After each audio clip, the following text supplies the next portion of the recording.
I mean, I think that comedy was definitely this outlet because I did not have the best way of communicating when I was younger. I don't think when I was talking to people that I was always giving off either confidence or like a or cognition, I guess. Like I feel like I was like hard to understand, and it was hard for me to put into words what I wanted to say. And comedy was sort of the thing that funneled all that and made me a better communicator and a little bit more empathetic, have more understanding, try to shape what I'm saying for who I'm saying it to, because I think that the best comedy is, in my opinion, universal. And so I still appreciate and respect when people want to speak to specifically who they're speaking to, but I think that there's a real power in making something relatable to everyone involved, even if they are never going to experience it or haven't experienced it. So for me, when I was little, I just didn't feel like I had a ton of friends, and I didn't really know how to talk to people. And I may still not know how to talk to people, but at least now they're like enjoying me not knowing how to talk to them.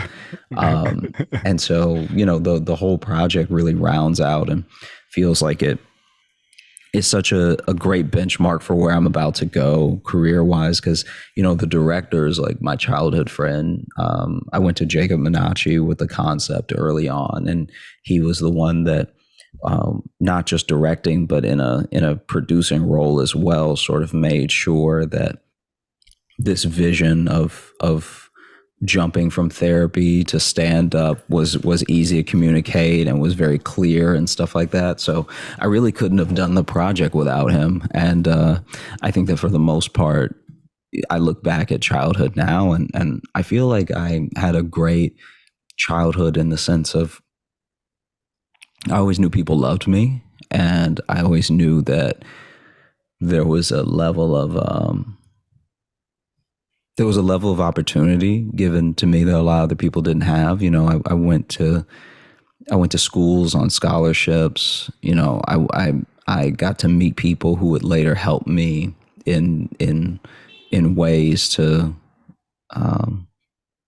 like secure our even more opportunities and stuff like that. So I look back on all that time as like being essential, every part of it, even the unfortunate parts, as being part of what makes that mold of who you become as a person. So I think that for the most part, you get a good sense of who you are by looking back. And I feel like I look back on a lot of things with fondness, even if I don't love, my old neighborhood or anything, or if I'm like, oh, this is bad. Like I recently had to go back to Alexandria for a funeral, and just looking at, like, it was bad. The parts of it that I was in when I was younger were bad, and they're like horrific now. Like you drive through and you're like, this isn't America. There's no way this is America, right? Yeah. And I think that it does give it gives me a sense of groundedness, and like, how can you look back on something with fondness that's like so many mixed parts, Yeah. But it is just how I feel, so it's like, it's not as if I have to struggle to feel that way, or if I have to look on some bright side. I'm like, no, there are parts of the town, and there were things going on that were horrible and horrific, but also, I think that most of the cool things in life are warped in some way. So I don't look back on it as like, oh man. I mean, I don't go home that much. Like, I don't go, but I still, when I have these memories or when I think about childhood, I think that I needed every aspect of growing up to become the person that makes the type of comedy that I make. I think that without that, even if I were doing comedy, I'd be doing something very different.